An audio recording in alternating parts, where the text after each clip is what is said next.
If you've ever walked into a dark room and flipped on the light, you know how sudden and total the change can be. That's what becoming a Christian is like. One moment, everything is shadows, confusion, and stumbling. The next, there's clarity, direction, and purpose. That's the theme Paul paints so beautifully in his letter to the Ephesians. It's like he's drawing a line down the centre of our lives, before and after Christ, and urging us to never forget which side we now walk on. In chapters 1 through 3, Paul lifts our eyes to see the breathtaking heights of God's plan. We're reminded that we didn't stumble into grace, it was prepared for us from eternity. But then in chapters 4 through 6, he brings us down to earth and says, "Now live like it." That's where Ephesians 5 begins. A call to live as children of light in a world that's often pitch black. He starts with something stunning.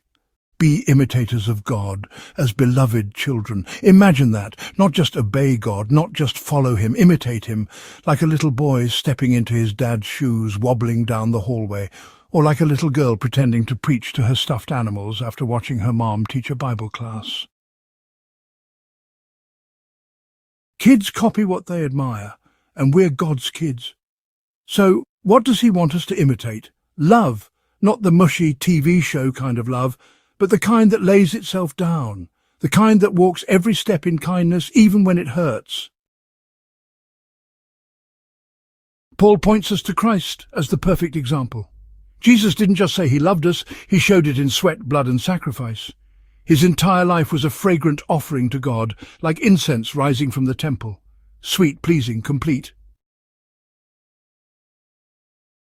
And here's the challenge. We're supposed to walk in that same kind of love, not sprint, not dabble. Walk in it, make it your daily path, make it how people describe you. But just as love defines the life of a Christian, sin defines the world we left behind. And Paul doesn't shy away from naming names. He talks about sexual immorality, greed, filthy speech and crude joking, not because he enjoys calling out sin, but because these things drag us back into the dark. They don't fit in the new life. It's like trying to bring mouldy bread to a wedding feast. It just doesn't belong. In fact, Paul says these sins are so serious that people who live in them, who make a home in them, have no inheritance in God's kingdom. No part. No place. Why? Because they've chosen darkness over light. They've traded truth for trash. That's not who we are anymore. Paul says once you were darkness, but now you are light in the Lord. Live as children of light. Not you were in the dark, but you were darkness. It was your identity. But now, because of Jesus, you're not just in the light, you are light. And light has a job to shine. Imagine being in a cave with a lantern. If you hide it under your coat, no one benefits. But when you lift it high, others find their way. Paul urges us to live in a way that makes the light visible. That means exposing evil, not ignoring it. That means choosing thankfulness instead of dirty jokes. It means living in such a way that people around you start to ask, what's different about them? Paul even says we shouldn't partner with those still walking in darkness, not because we hate them, but because we don't share the same direction. If you're walking toward the light and someone else is walking away from it, you can't stay linked arms forever. This doesn't mean we become self-righteous or cold. It means we live so honestly, so purely, so kindly, that even when we must say hard things, we do it with love and conviction. We don't shine our light to shame people. We shine it to show the way home.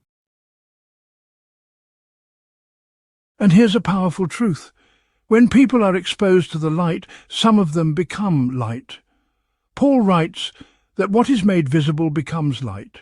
That's the power of the gospel. It doesn't just expose sin, it transforms the sinner.